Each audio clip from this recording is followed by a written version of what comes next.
Hello दोस्तों, आज अपन इस वीडियो में सेकंड ग्रेड का वो पेपर सॉल्व करेंगे जो 2013 को हुआ था। ठीक है ना? प्रथम प्रश्न पत्र रहता है अपना, जिसमें जीके और साइको और करंट अफेयर की क्वेश्चन अपन सॉल्व कर रहे हैं, और इसी क्रम में करते हुए अपन ने इसमें 8 क्वेश्चन पेपर सॉल्व कर लिए हैं इससे पहले। हमारे 2 ही पेपर रहेंगे, एक तो आज वाला ये हो जाएगा 2013 वाला, और फिर एक लास्ट बचेगा 2011 को जो पेपर हुआ था, उसमें भी अपन देखेंगे। क्योंकि प्रीवियस ईयर के पेपर बहुत ज़्यादा इंपॉर्टेंट रहते हैं। इसको पढ़ लेना चाहिए एक बार, तो अंदाजा लग जाता है कि किस प्रकार के क्वेश्चन है वो पूछे गए हैं, और रिपीट भी बार-बार क्वेश्चन होते हैं जो एग्जाम में पहले आ चुके हैं। तो स्टार्ट करते हैं दोस्तों, आज का अपना ये 2013 में हुआ था, वो पेपर देखते हैं अपन की किस प्रकार के क्वेश्चन इसमें पूछे गए थे। तो इसमें पहला क्वेश्चन इस प्रकार से था दोस्तों कि निम्न में से कौन सा युग्म सही है? राजस्थान की स्थिति कुल भौगोलिक क्षेत्र वर्ग किलोमीटर में है। मतलब किस प्रकार से है?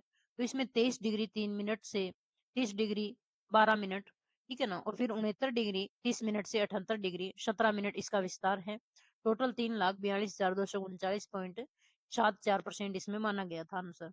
फिर क्वेश्चन पूछा था दोस्तों कि 1000 मिलीबार की समदाब रेखा जुलाई माह में गुजरती है। कहाँ से गुजरती है? राजस्थान से। तो ये सिरोही, उदयपुर, प्रतापगढ़, झालावाड़ से गुजरती है। फिर क्वेश्चन था कि अपवाह क्षेत्र की दृष्टि से राजस्थान की किस नदी प्रणालियों का सही अवरोही क्रम है? अवरोही क्रम इन्होंने पूछा है। सबसे पहले चंबल, फिर लूनी, फिर बनास और फिर माही इसमें था। फिर है कि राजस्थान में प्रथम योजना काल से अब तक फसलों के प्रतिरूप में क्या परिवर्तन घटित हुए हैं? इसमें सही देखना है कि कौन सा सही है। तो इसमें सही माने गए हैं कि दोस्तों कि दालों का क्षेत्रफल 21% से घटकर 18% रह गया था, ये इसमें एक सही है। फिर ये है कि तिलहनों का क्षेत्रफल 6 से बढ़कर 21% हो गया था। ये यानी दालों का क्षेत्रफल घटा था इसमें, और तिलहनों का क्षेत्रफल बढ़ा था। ये दो तो इसमें सही आएंगे, ठीक है ना? और दो इसमें गलत माने गए कि अनाजों का क्षेत्रफल 42 से बढ़कर 56 हुआ था, ऐसा नहीं है। और फिर है कि कपास, गन्ना, गंवार, चारा फसलों में जो है वो क्षेत्रफल बढ़ा था, इसमें भी ऐसा भी नहीं है।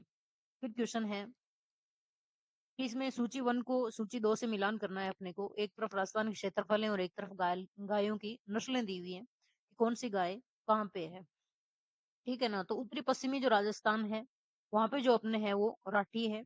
फिर दक्षिणी पश्चिमी जो राजस्थान है, वहां पे कांकरेज है। और फिर जो आता है कि पश्चिमी जो राजस्थान है पश्चिमी जो राजस्थान है वहाँ पे थार पारकर है, और दक्षिणी पूर्वी मध्यवर्ती जो राजस्थान है वहाँ पे गिर आती है। यानी एक का एक आएगा, दो का दो आएगा। इसमें बी ऑप्शन सही बताया गया है, ठीक है ना? फिर क्वेश्चन था कि औद्योगिक संभावनाओं के आधार पर राजस्थान के निम्नलिखित में से कौन से जिले ए श्रेणी के अंतर्गत आते हैं? तो ए श्रेणी में उदयपुर, अलवर, कोटा और भीलवाड़ा आते हैं दोस्तों। फिर क्वेश्चन है कि राजस्थान में निर्धनता उन्मूलन की आरंभ की गई नवीनतम योजना है कौन सी? पश्चिमी राजस्थान में निर्धनता निवारण प्रोजेक्ट, यानी em empower empower, इस प्रकार से ये योजना थी।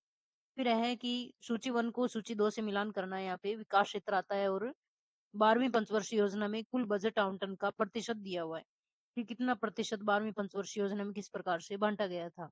कृषि व्यवसायिक में 6.41 था, और जो ग्रामीण विकास है उसमें 9.10 है, और जो ऊर्जा है उसमें 37.43 है, और सामुदायिक सामाजिक है उसमें 34.53 है।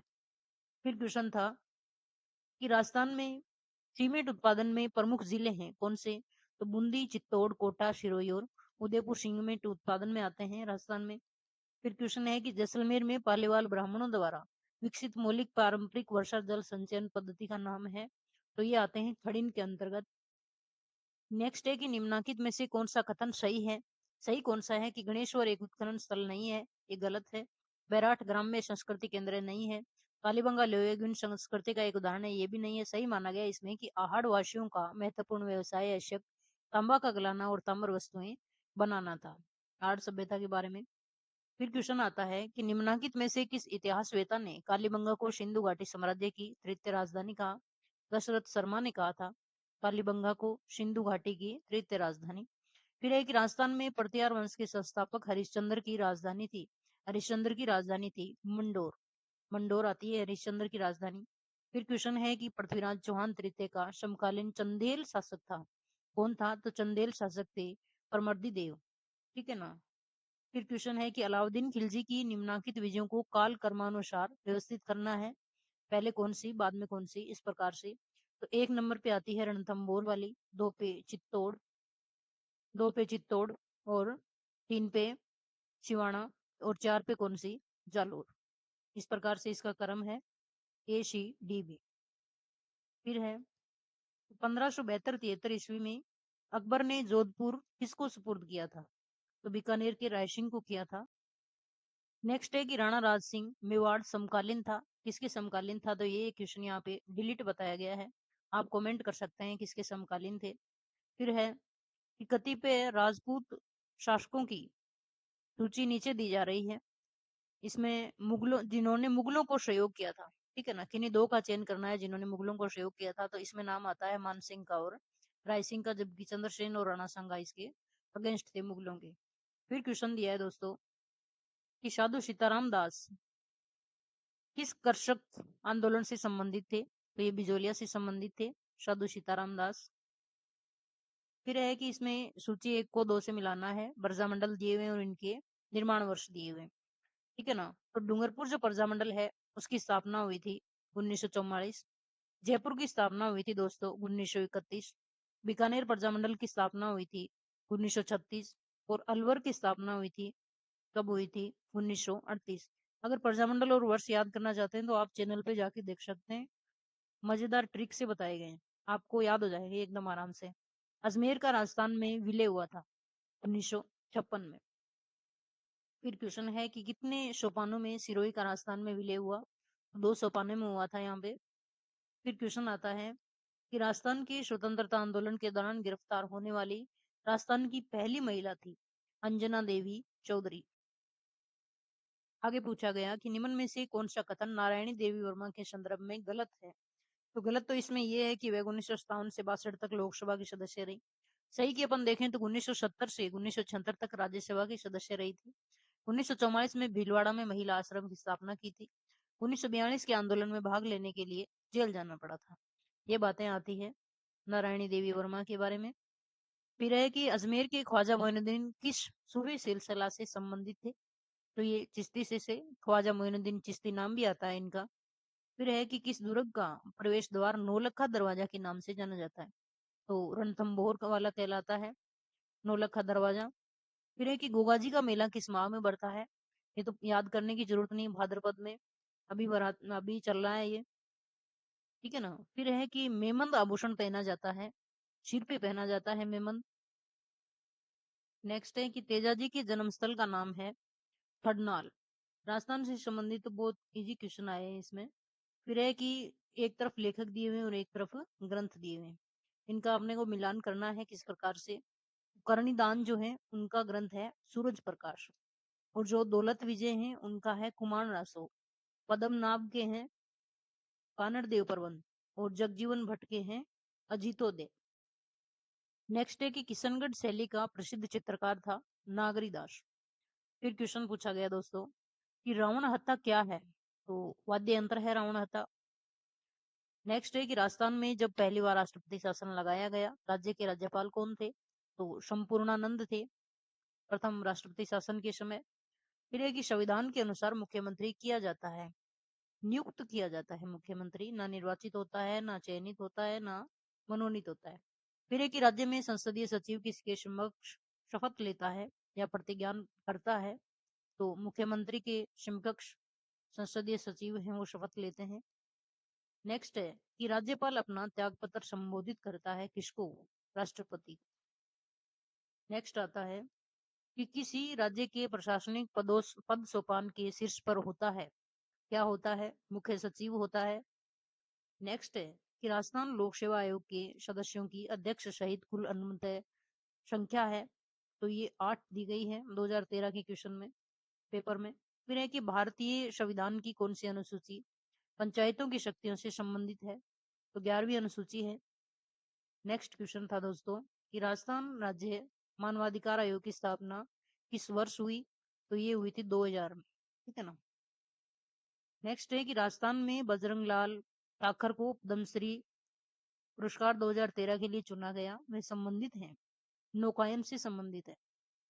नेक्स्ट है इसमें सही युग नहीं है वो देखना है, एक तरफ खिलाड़ी दिए हुए और एक तरफ गेम दिए हुए। ये क्वेश्चन भी डिलीट माना गया है यहाँ पे, आप देख सकते हैं। फिर क्वेश्चन है कि इसमें सूची 1 को सूची 2 से मिलान करना है, एक तरफ जिले और एक तरफ जनसंख्या घनत्व 2011 के अनुसार है।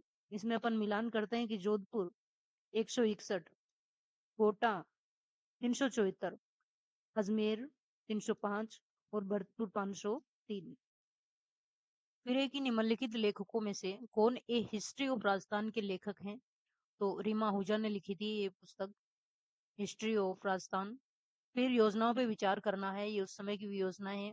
2013 में करंट का क्वेश्चन है, ये डिलीट हुआ माना गया है यहाँ पे, कालक्रम पूछा था इनका। फिर है कि राजस्थान में राजीव गांधी पर्यावरण संरक्षण पुरस्कार प्रदान किए जाते हैं, किसको? तो ये विश्व पर्यावरण दिवस 5 जून को किए जाते हैं, 5 जून को करते हैं जब विश्व पर्यावरण दिवस मनाया जाता है उसके साथ में। फिर है कि हाल ही में यूनेस्को ने राजस्थान के 6 पहाड़ी किलों को विश्व धरोहर सूची में शामिल किया। ये हैं, ये बार बार क्वेश्चन पूछा जाता है दोस्तों। चित्तौड़, कुंभलगढ़, रणथंभौर, आमेर, जैसलमेर, गागरोन, ये जो किले हैं ये यूनेस्को में शामिल हैं। 6। फिर है कि रघुराम राजन की रिपोर्ट के अनुसार राजस्थान राज्य को माना गया है सबसे कम विकसित राज्य, ठीक है ना, ये उस टाइम की रिपोर्ट है। फिर एक राजस्थान रत्न राजस्थान का सर्वोच्च नागरिक पुरस्कार है, राज्य सरकार द्वारा इस पुरस्कार को शुरू किया गया था 2012 में, राजस्थान रत्न। फिर एक राजस्थान में अमृता सोसाइटी का मुख्य उद्देश्य है, क्या उद्देश्य है? इसमें महिला स्वयं सहायता समूहों के उत्पादों को विपणन के अवसर उपलब्ध करवाना, ये इनका उद्देश्य। फिर एक स्थानीय स्तर पर आकस्मिक एवं चरम पर्यावरणीय बदलाव के कारण का उदाहरण है, कौन सा उदाहरण है? तो हरिकेन जो होते हैं प्रबंधन, वे स्थानीय स्तर के आकस्मिक यानी अचानक परिवर्तन के कारण आते हैं। फिर एक सहारा मरुस्थल से लेकर भूमध्य सागरीय क्षेत्र को प्रभावित होने वाली गर्म धूल भरी पवन जानी जाती है, तो ये शिरोको के नाम से जानी जाती है। फिर क्वेश्चन है दोस्तों, किशन 2013 में विश्व पर्यावरण दिवस पर क्या नारा दिया गया था? तो इसमें विचारिए, खाइए और बचाइए, ये 2013 का नारा था। नेक्स्ट है कि चुंबी घाटी किन देशों के प्रतिच्छेदित स्थल पर स्थित है? तो भारत, भूटान और तिब्बत के जो है वो स्थल पे स्थित है। नेक्स्ट क्वेश्चन है कि चीन एवं जापान के मध्य सामरिक तनाव किस द्वीप से संबंधित है? तो शेनकाकू यानी दिया ओयू ये नाम से द्वीप है जो चीन और जापान के मध्य विवाद का कारण है। नेक्स्ट है कि निम्न में से कौन सा एक तत्व है महासागरीय धाराओं को रूपांतरित नहीं करता है वो ये है कि महासागर में ज्वारीय लहरें, जबकि करता है उनमें आते हैं कि महासागर तले की स्थलाकृति, पवनों में मौसमी बदलाव और तटीय रेखा की दिशा एवं आकृतियां इसमें शामिल है। फिर है कि सिलीगुड़ी गलियारे से होकर कौन सा राष्ट्रीय राजमार्ग गुजरता है? तो राष्ट्रीय राजमार्ग 31 जो है वो सिलीगुड़ी गलियारे से गुजरता है। नेक्स्ट है कि मेघालय भारत के उत्तर पूर्व में स्थित राज्य का नाम सुझाया गया था, किसने सुझाया था? तो ये एसपी चटर्जी द्वारा सुझाया गया था मेघालय का नाम। फिर है कि कोशी एवं कालीसिंध नदियां जिस प्रवाह तंत्र से जुड़ी हैं वह है तो गंगा नदी है। फिर आता है दोस्तों कि वह साधन जिससे पृथ्वी पर सही स्थिति प्राप्त की जाती है, तो वह है जीपीएस। जीपीएस जो होता है अपना, उससे स्थिति प्राप्त की जाती है। नेक्स्ट है कि औपनिवेशिक भारत में कौन सा संवैधानिक अधिनियम मोंटेग्यू घोषणा की परिणति था? तो वो भारतीय शासन अधिनियम 1919 था। नेक्स्ट है संवैधानिक अधिनियम एवं उसके प्रमुख प्रावधान के त्रुटिपूर्ण युग्म को पहचानी है, उसमें पहचानना है, गलत गलत देखना है उसमें कि भारतीय परिषद अधिनियम 1892 परिषदों के लिए प्रत्यक्ष निर्वाचन, ये नहीं आएगा इसमें, जबकि भारतीय परिषद अधिनियम 1909 मुसलमानों के लिए पृथक निर्वाचन, ये सही है। भारत शासन अधिनियम 1919 प्रांतों में द्वैध शासन, ये भी है। भारतीय शासन अधिनियम 1935 प्रांतीय स्वायत्तता, ये भी इसमें आता है, सही में। फिर है कि महात्मा गांधी की अध्यक्षता में भारतीय राष्ट्रीय कांग्रेस का वार्षिक सम्मेलन 1924 में हुआ था, तो ये बेलगांव में हुआ था 1924 में राष्ट्रीय कांग्रेस का सम्मेलन। नेक्स्ट है कि स्वतंत्रता संघर्ष के किस आंदोलन के दौरान गांधी इरविन समझौते पर हस्ताक्षर हुए? तो वो था सविनय अवज्ञा आंदोलन। फिर अपना क्वेश्चन आता है कि संविधान सभा में प्रारूप समिति के अध्यक्ष कौन थे? तो बी आर अम्बेडकर थे यहाँ पे, भीमराव अम्बेडकर। फिर है कि भारतीय संविधान की कौन सी अनुसूची दल बदल विरोधी कानून से संबंधित है? तो ये 10वीं अनुसूची है। नेक्स्ट आता है कि भारत एक गणराज्य है क्योंकि राष्ट्रपति निर्वाचित होता है, गणराज्य का मतलब ये है। फिर है कि भारतीय संविधान में कौन सा मूल अधिकार मानव के दुर्व्यवहार को निषिद्ध करता है शोषण के विरुद्ध अधिकार, ये दुर्व्यवहार को निषिद्ध करता है। नेक्स्ट है कि निम्नलिखित कथनों पर विचार करना है अपने को, उसमें से देखना है कौन सा सही है। तो संसद कोई कानून नहीं बना सकती जो मूल अधिकारों का अतिक्रमण करे, ये सही है। संसद संविधान संशोधन द्वारा मूल अधिकारों को परिवर्तित कर सकती है, ये भी इसमें सही है। ए और बी यह है कि भारतीय संविधान के किस भाग में राज्य नीति के निर्देशक तत्वों का उल्लेख है, तो वो है भाग 4 में नीति निर्देशक तत्वों का उल्लेख है संविधान में। नेक्स्ट है कि निम्नलिखित में से किसका उल्लेख राज्य के नीति निर्देशक तत्वों में नहीं हुआ है, तो वो है वैज्ञानिक दृष्टिकोण का विकास, इसका नहीं हुआ है नीति निर्देशक तत्वों में। जबकि कर्मकारों के लिए निर्वाह मजदूरी, नागरिकों के लिए एक समान सिविल संहिता और निःशुल्क विधिक सहायता, ये निर्देशक तत्वों में आते हैं। नेक्स्ट है कि राष्ट्रपति अपना त्याग पत्र संबोधित करता है भारत के उपराष्ट्रपति को। फिर क्वेश्चन है कि राष्ट्रपति के निर्वाचन से उत्पन्न विवादों की जांच किसके द्वारा की जाती है, तो उच्चतम न्यायालय द्वारा की जाती है राष्ट्रपति निर्वाचन के विवाद जो होते हैं उसकी जांच। नेक्स्ट है कि निम्नलिखित में से कौन प्रधानमंत्री बनते समय राज्यसभा का सदस्य था या फिर थी, तो वो थे इंदिरा गांधी, प्रधानमंत्री बनते समय राज्यसभा की सदस्य थी। नेक्स्ट है कि प्रधानमंत्री किसी पद की शपथ दिलाता है संसदीय सचिव को, जबकि इन तीनों को नहीं दिलाते हैं। फिर है कि निम्नलिखित में से भारतीय संविधान की कौन सी विशेषता स्वरूप में सच्चे तौर पर संघात्मक नहीं है, तो वो एकीकृत न्यायालय नहीं है इसमें संघात्मक में। नेक्स्ट है कि राजनीतिक दल और उसके नेता के त्रुटिपूर्ण युग्म को पहचानना है। राष्ट्रवादी कांग्रेस पार्टी पीए संगमा ये नहीं है। कम्युनिस्ट पार्टी सुधाकर है कि तीस्ता नदी के जल बंटवारे पर भारत का किस पड़ोसी देश के साथ विवाद है, बांग्लादेश के साथ में तीस्ता नदी को लेकर।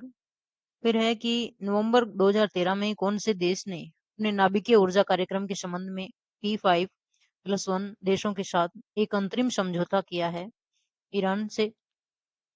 नेक्स्ट है कि भारत की विदेश नीति में असली गुटनिरपेक्षता का सूत्रीकरण के प्रस्तुतकर्ता थे अटल बिहारी वाजपेयी, असली गुटनिरपेक्षता। नेक्स्ट है कि शिक्षा मनोविज्ञान का संबंध है किससे है, तो शिक्षक से भी है, शिक्षण से भी है, कक्षा वातावरण से भी है और विद्यार्थी से भी है, इसमें चारों आते हैं। मनोविज्ञान के क्वेश्चन शुरू हो गए आगे। नेक्स्ट है कि इसमें सुमेलित करना है सूची 1 को सूची 2 से। तो इसमें अपन देखते हैं कि जॉन डीवी ऋतवाद जो टीचनर थे वो संरचनावाद के, कोफका जो है वो गेस्टाल्ट और वाटसन जो है वो व्यवहारवाद से आते हैं। नेक्स्ट है कि ज्ञान और अभिव्यक्ति की प्राप्ति अधिगम है, अधिगम की ये परिभाषा किसने दी, तो क्रो एंड क्रो ने दी थी ये परिभाषा। ज्ञान और अभिव्यक्ति की प्राप्ति ही अधिगम है। फिर सूची 1 को सूची 2 से वापस मिलाना है, इसमें सिद्धांत दिए हुए और एक तरफ नाम दिए हैं। तो अपन देखते हैं कि थॉर्नडाइक ने दिया था उद्दीपक अनुक्रिया सिद्धांत, पावलोव ने दिया था अनुकूलित अनुक्रिया, क्लार्क हल का था पुनर्बलन और कोहलर का था अंतर्दृष्टि सिद्धांत। नेक्स्ट क्वेश्चन है कि अधिगम प्रक्रिया में सही कड़ी का चयन कीजिए। सही देखना है अपने को, तो एक प्रेरक, लक्ष्य, समायोजन और परिवर्तन, अधिगम प्रक्रिया पूछी है इसने। फिर एक निम्न में से कौन सा अधिगम का निर्मित वाद उपागम है, इसमें बताया है छात्र जो नवीन सूचना की विस्तार से विश्लेषण करता है, व्याख्या करता है और पूर्व ज्ञान से जोड़कर सीखता है। फिर है कि कौन सा कथन सही नहीं है, नहीं है वो पूछा है कि वर्दी विकास पर्यायवाची है, ये सही नहीं है। जबकि वर्दी में मात्रात्मक परिवर्तन निहित है, ये सही है। वर्दी जीवन पर्यंत नहीं होती, ये भी है। वर्दी के साथ विकास भी होता है, ये भी सही है। नेक्स्ट क्वेश्चन है कि मानव विकास के संबंध में कौन सा कथन गलत है, तो ये परिपक्वता तक चलता है, ये तो इसका आंसर हो गया है क्योंकि ये गलत है। और मानव विकास जो है वो सतत प्रक्रिया है, ये सही है। परिवर्तनों का प्रगतिशील क्रम है, ये भी है। जन्म पूर्व अवस्था में भी होता है, ये भी इसका सही आंसर है। फिर है कि निम्न में से कौन सी विशेषता व्यक्तित्व को सीधे प्रभावित करती है, तो कौन सी विशेषता है जो व्यक्तित्व को सीधे प्रभावित करती है, तो इसमें सभी आएगा शारीरिक गठन, सामाजिक व्यवहार, मानसिक आध्यात्मिक योग्यता, संवेगात्मक आयाम और अनुभव। नेक्स्ट क्वेश्चन अपना है कि निम्न में से कौन व्यक्तित्व के बुरे प्रबंधन के लिए जिम्मेदार है, ये इसमें डिलीट हुआ है। सुपर ईगो की अधिकता, बाह्य आकांक्षा की कमी, इड, तो आप इसका आंसर दीजिएगा। नेक्स्ट है कि बुद्धि का त्रिआयामी सिद्धांत है गिलफोर्ड का।